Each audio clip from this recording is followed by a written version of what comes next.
It's not too strange. It seems like I've watched him quite a bit. 'Cause I've always been a big fan of Coach Romarch. So just really watching the teams and how exciting they are offensively, getting up and down the floor, and the pace they play with. So it's a little unique for our guys when you're going over a scouting report for the first time, but not so much for me because I enjoy watching them play. Are they somewhat maybe like you guys are too, a different team at home than they are on the road? Well, I think so in a lot of ways, but they probably have a little more youth that plays in heavy minutes for those guys, as talented as they are. And I just think that's probably the issue when you go on road games, different environment, and the growth of young men. You have to go through that because I felt like they were right there down the wire. Just finished watching the game at Colorado and had a chance to win the game. So they certainly put themselves in position. How long does it take guys to learn that winning on the road thing? I don't know if there's a time as far as months, years.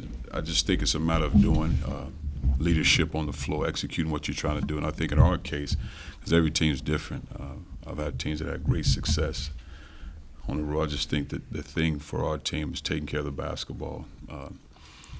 Turnovers in critical situations, because it's one thing to have turnovers, but you can't have those live ball turnovers. Now all of a sudden the game changes, and it takes the morale out of your team, the energy out of your team, and just really executing in certain situations. So for us, it's more of what we need to do and be consistent with doing it, as opposed to just going into an environment where it's overwhelmed, you don't have a shot to win the game.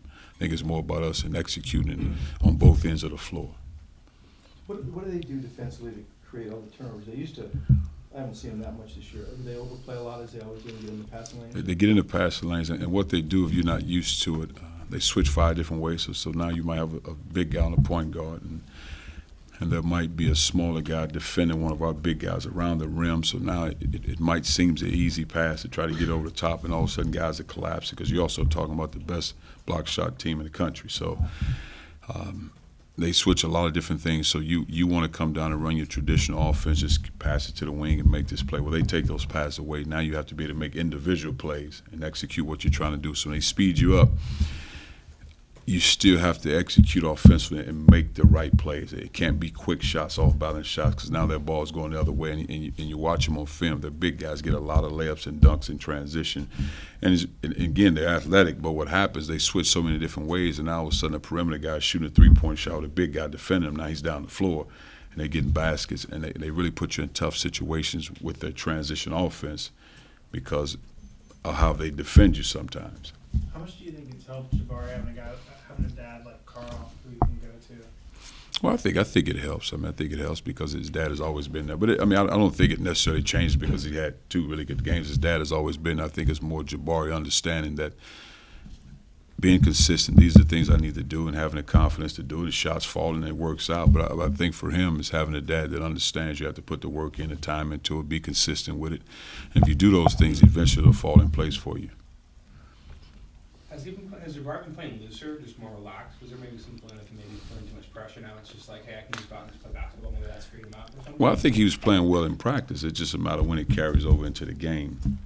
Consistently making his shots, then all of a sudden your confidence gets to a level. But he doesn't stop shooting the ball in practice. There's never been a practice where I said, man, you need to get your head up, you need to play hard, you need to compete. That's never been the case. It's just a matter of when it happened in the game, and it's happened for him the last 2 games. But he hasn't changed how he practices, how he performs. He does it at a high level and consistently. Get back to Washington again. All those blocks, do most of them occur underneath, or do they block out in the perimeter? Oh, they might block a jump shot here and there, but again, what happens is they space you out, and that lane might look open. And all of a sudden you get to that lane, you better be able to make a play because they have guys, 2 or 3 guys corralling their basketball. Not just their bigs, but they have guards that can block shots because sometimes they might be 6'5" on the floor and taller with length and athleticism.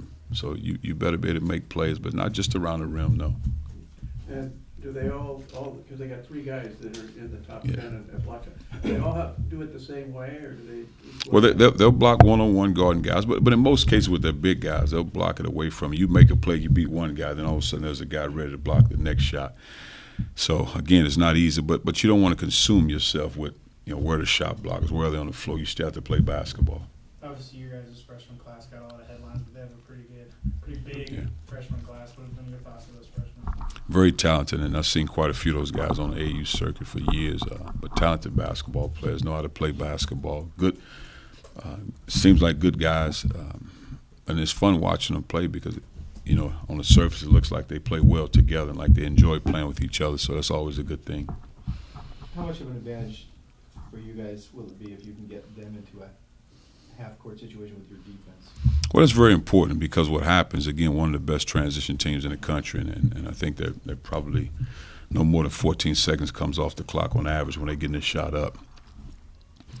And again, the shots are falling. It's a long night, but if they miss them, you got to box them out, and then you have to be able to score in transition. But if we can get them in a half court, again, easier said than done, and force them to make plays every time down where you're taking time off the clock. I think it'll help us just from what statistics say. But again, you still have to play the game. What do you think Coach Romer has done to be so successful in his backyard recruiting the Seattle area? It seems like he gets all the top talent in the Just a tremendous job in recruiting, building relationships. When you're from there, you went to school there, I think it helps in a lot of ways because you know a lot of people. And the thing that I know about him, because I've been around him for years, because he was a coach at St. Louis University years ago, he's a good guy. And I think that helps a great deal. So now you're able to get the guys that played in the past and even some guys, because I think one of the guys I think helps him quite a bit. I'm not exactly sure about this, but Jamal Crawford, he does a lot in the community. He didn't go to Washington, he went to Michigan, but a lot of those young guys look up to him, and he's around their program a great deal, and I think he's one of the biggest contributors to that program, just as far as being around with those young guys because they look up to him. Coach, back to the home road thing, if you don't mind. Given the split as it is and given where we are in the season, does a road trip like this take on extra significance just in terms of psyche? Because you don't want people asking these questions come March. I just think, again, you put yourself in a position, that's why the question is asked. And now you play the game and whatever happens, happens. But again, I don't get too consumed about it like that because our job is to win the game. But I've never been a coach that we must win this game. Well, let's try to split one or two, because when you split one or two, that means it's okay to lose one, coach. We're trying to win every ball game that presents itself, and the most important game is that one on Thursday. So let's do everything in our power to win that game. Did you have much of with Coach Romer when he was at St. Louis?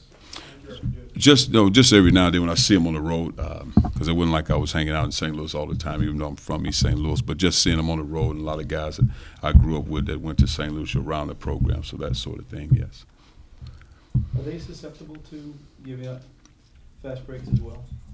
Well, sometimes because of how they crash the glass, and that's the thing, you have to box out because they'll have five guys on the floor again at 6'5", 6'6", 6'7", that attacks the glass. So if you don't box out, it can be a long night for you. So now if you get the rebound, you have an opportunity to run, and that's a if you can get the rebound.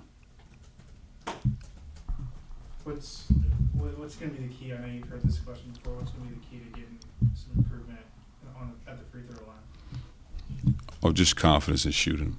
That's it. I mean, you don't have a lot of time to change shooting forms and all that. It's just a matter of confidence to shooting them, let them fly. When they make 11 of the last 12 at the end of the game, does that tell you that maybe when they focus in, it's a different deal? Or?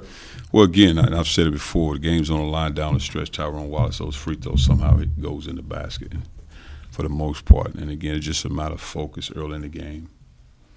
I don't think it's lacking confidence. I really don't. I just think it's a matter of focus and being consistent with that. And sometimes, in strange ways, it can be contagious when one guy misses a couple, and all of a sudden, especially when Jordan Matthews missing free throws like that, it's uncharacteristic. Have you been dedicating the same amount of time of practice throughout the season? That never changed, and it's probably too much time a year to be dedicating to free throws, but we have to do it. So that means you take away from something else because you don't want to be on the floor so long because you want to have fresh legs. But if you have to do it, you have to do it. How much time are you nowadays? I'll say average of 20 minutes in a practice, which is a long time, in my opinion, when you're not practicing no more than an hour, 35, 40 minutes. Do you feel that your team, that maybe it helps just to have your guys just attacking and getting that foul line and just getting more reps, period? And because obviously the more time you get the line, the more points you get, but also just do you feel like attacking helps some more in the free throw percentage because it's just like they're getting those reps and getting more? I think when you're attacking, it's always a good thing. And I think with Jalen, Tyrone, they have that nature. Sam's getting better at it. I think we're a much better team when Jordan Jabbar is able to get to the free throw line more. Now, they can't take away from what they do, But every chance they can get to the free throw line, it helps in a lot of other areas. Yes.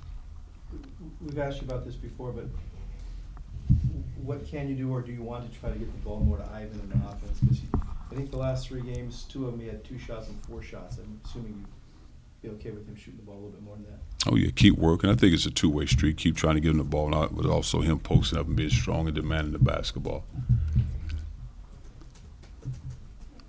Do they run, Andrews is leading the league in scoring, obviously. Do they run their offense through him? Does he create his own shots? No, they don't. He does a great job of getting to the free throw line, but it's not every time down where they're trying to get him the ball, because he handles the ball, he comes off ball screens, he makes plays, but it's not a case where you see a guy shooting a lot of balls. No, they run it for. They do a great job of getting the ball inside, trying to get inside to their big guys.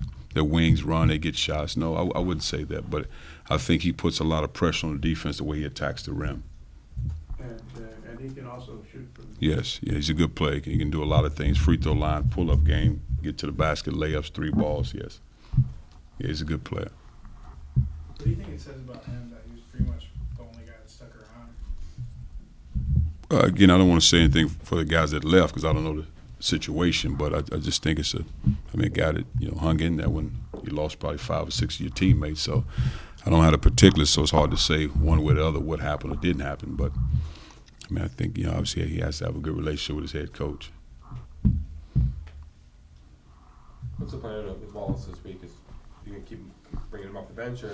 We'll see. I really don't know because we mix our lineups a lot in practice. We'll see how it goes in practice, then we'll make a decision possibly tomorrow or game day. Are you encouraged by what you saw from him after missing the time? Yeah, I think his condition is getting better. But he works hard. Tyrone works hard, so I'm not worried about that at all.